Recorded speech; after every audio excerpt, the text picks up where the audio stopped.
जय हिंद दोस्तों। आज की इस नए क्लास में आपका स्वागत है। आज हम लोग जीके जीएस देखने वाले हैं जो आपके एग्जाम के लिए वेरी वेरी इंपॉर्टेंट क्वेश्चन है।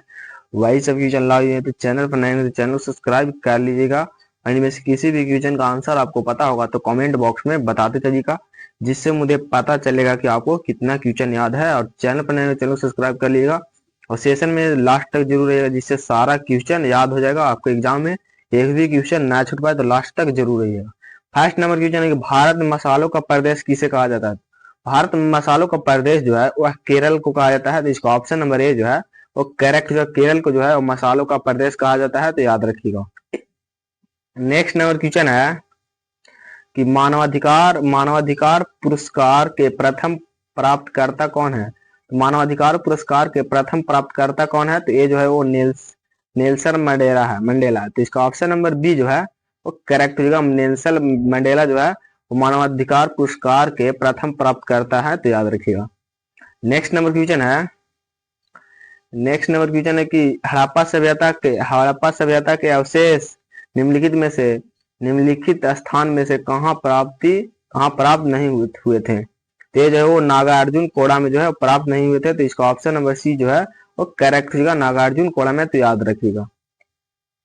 नेक्स्ट नंबर क्वेश्चन है कि पश्चिमी एवं पूर्वी घाट कहाँ मिलते हैं। तो पश्चिमी एवं पूर्वी घाट जो है वह कहाँ मिलते हैं, तो ये जो है वो पाल घाट पर मिलते हैं। तो इसका ऑप्शन नंबर ए जो है वो करेक्ट जो है, पाल घाट पर जो है वो पश्चिमी एवं पूर्वी घाट मिलते हैं, तो याद रखिएगा।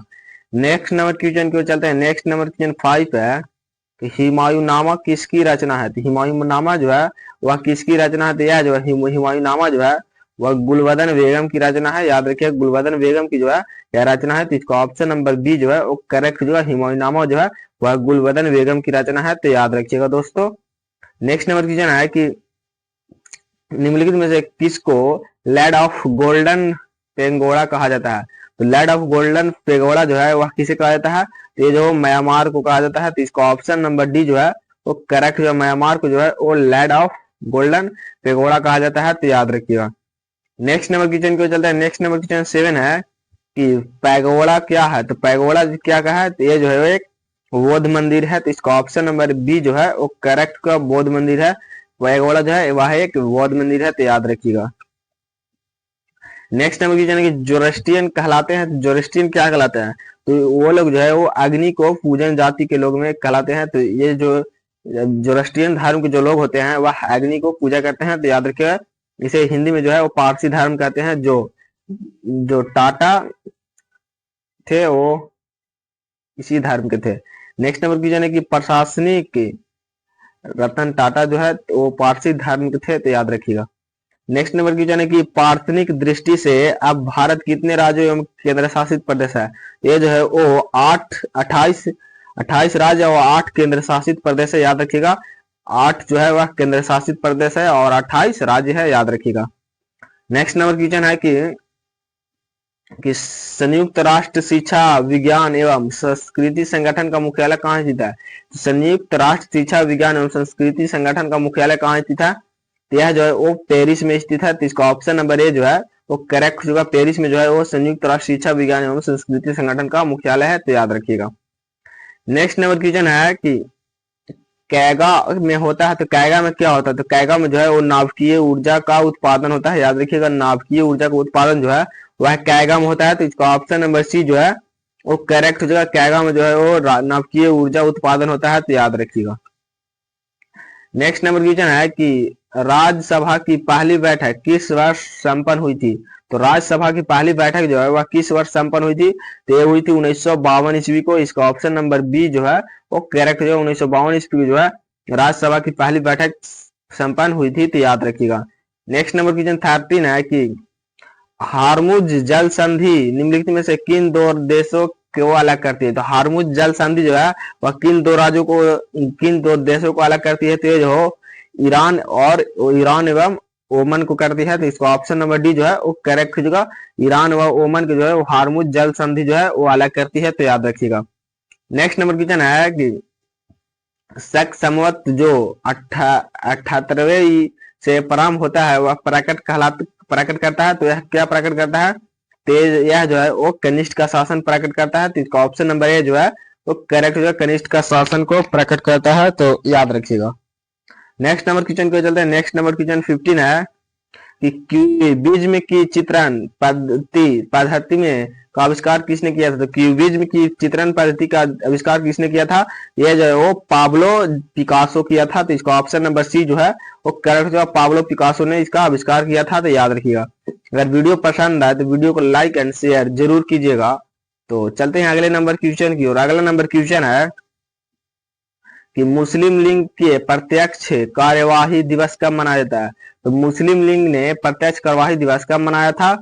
तो ये जो है वो 1946 ईस्वी को मनाया था। तो इसका ऑप्शन नंबर ए जो है वो करेक्ट होगा। 1946 ईस्वी में मुस्लिम लीग ने प्रत्यक्ष कार्यवाही दिवस मनाया था, तो याद रखिएगा। नेक्स्ट नंबर क्वेश्चन है कि नृत्यांगना सोलन मानसी प्रमुख रूप से संबंधित है।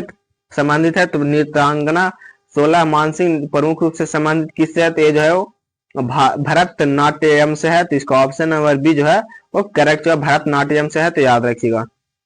नेक्स्ट नंबर क्वेश्चन है कि कोलंबिया दुर्घटना में मृतक कल्पना चावला मूल रूप से कहाँ की रहने वाली थी? तो कल्पना चावला जो है वह हरियाणा को रहने वाली थी, तो याद रखिएगा कल्पना चावला जो है वह हरियाणा की रहने वाली थी। तो इसका ऑप्शन नंबर सी जो है वो करेक्ट होगा, हरियाणा की।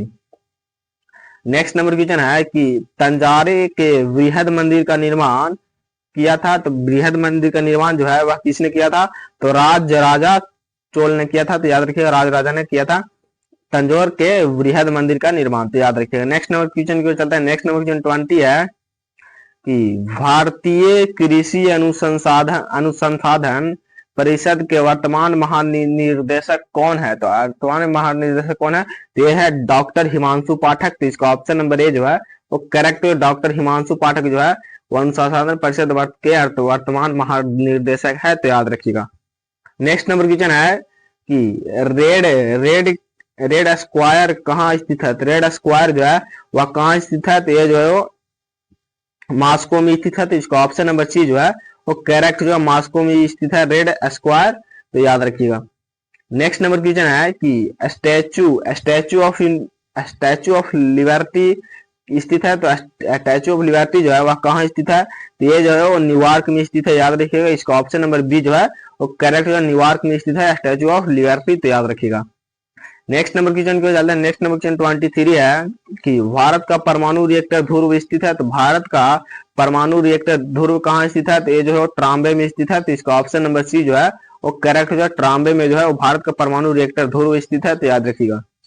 नेक्स्ट नंबर क्वेश्चन की ओर चलते हैं। नेक्स्ट नंबर क्वेश्चन 24 है कि कान्हा राष्ट्रीय उद्यान स्थित है। तो कान्हा राष्ट्रीय उद्यान जो है वह कहाँ स्थित है? तो ये जो है वो मांडला में स्थित है। तो इसका ऑप्शन नंबर बी जो है वो करेक्ट जो है मांडला में जो है वो कान्हा राष्ट्रीय उद्यान स्थित है, तो याद रखिएगा।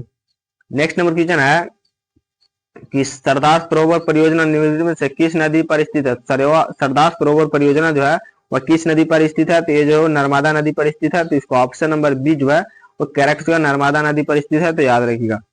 नेक्स्ट नंबर क्वेश्चन की ओर चलते हैं। नेक्स्ट नंबर क्वेश्चन 26 है कि राजस्थान में रेल वैगन कारखाना कहाँ स्थित है? तो राजस्थान में रेल वैगन कारखाना कहाँ स्थित है? तो यह जो भरतपुर में स्थित है। तो इसका ऑप्शन नंबर बी जो है वो करेक्ट जो है भरतपुर में स्थित है, तो याद रखिएगा। नेक्स्ट नंबर क्वेश्चन 27 है कि निम्नलिखित में से कौन भारतीय राज्य व्यवस्था का सर्वोच्च है? तो संविधान जो है वो भारतीय राज्य व्यवस्था का सर्वोच्च है, तो याद रखिएगा संविधान जो है वो भारतीय राज्य व्यवस्था का सर्वोच्च है। तो इसका ऑप्शन नंबर डी जो है वो करेक्ट जो है, याद रखिएगा। नेक्स्ट नंबर क्वेश्चन है कि भारत का संविधान मान्यता प्रदान करती है। तो भारत का संविधान जो है वह क्या मान्यता प्रदान करती है? तो यह जो है धार्मिक एवं भाषाई अल्पसंख्याकों को मान्यता प्रदान करती है। तो इसका ऑप्शन नंबर बी जो है वो करेक्ट जो है, याद रखिएगा। नेक्स्ट नंबर क्वेश्चन को चलता है। नेक्स्ट नंबर क्वेश्चन 29 है। 29 है कि भारतीय संविधान का कौन सा लक्षण आयरिश संविधान को से अनुप्रेरित है? तो कौन सा लक्षण जो है वो आयरिश संविधान से अनुप्रेरित है? यह जो है वो नीति निर्देशक सिद्धांत जो है वो आयरिश संविधान से अनुप्रेरित है। तो इसका ऑप्शन नंबर बी जो है वो करेक्ट जो है, याद रखिएगा। नेक्स्ट नंबर क्वेश्चन को चलते हैं। नेक्स्ट नंबर क्वेश्चन 30 है कि भारतीय संविधान में समवर्ती सूची का अवधारणा ली है। तो भारतीय संविधान में समवर्ती सूची का अवधारणा ली है तो कौन लिया है? तो ऑस्ट्रेलिया लिया है। तो इसका ऑप्शन नंबर डी जो है वो करेक्ट जो है, याद रखिएगा। ऑस्ट्रेलिया जो भारतीय संविधान में समवर्ती सूची की अवधारणा लिया है, तो याद रखिएगा। तो जय हिंद दोस्तों, आज हम लोग टॉप 30 क्वेश्चन देखे जो आपके एग्जाम के लिए बेहद ही इंपॉर्टेंट क्वेश्चन थे। तो वही सब क्वेश्चन लाए हुए, तो चैनल पर नए होंगे तो चैनल को सब्सक्राइब कर लीजिएगा और वीडियो को लाइक एंड शेयर जरूर कीजिएगा। तो मिलते हैं अगले क्लास में।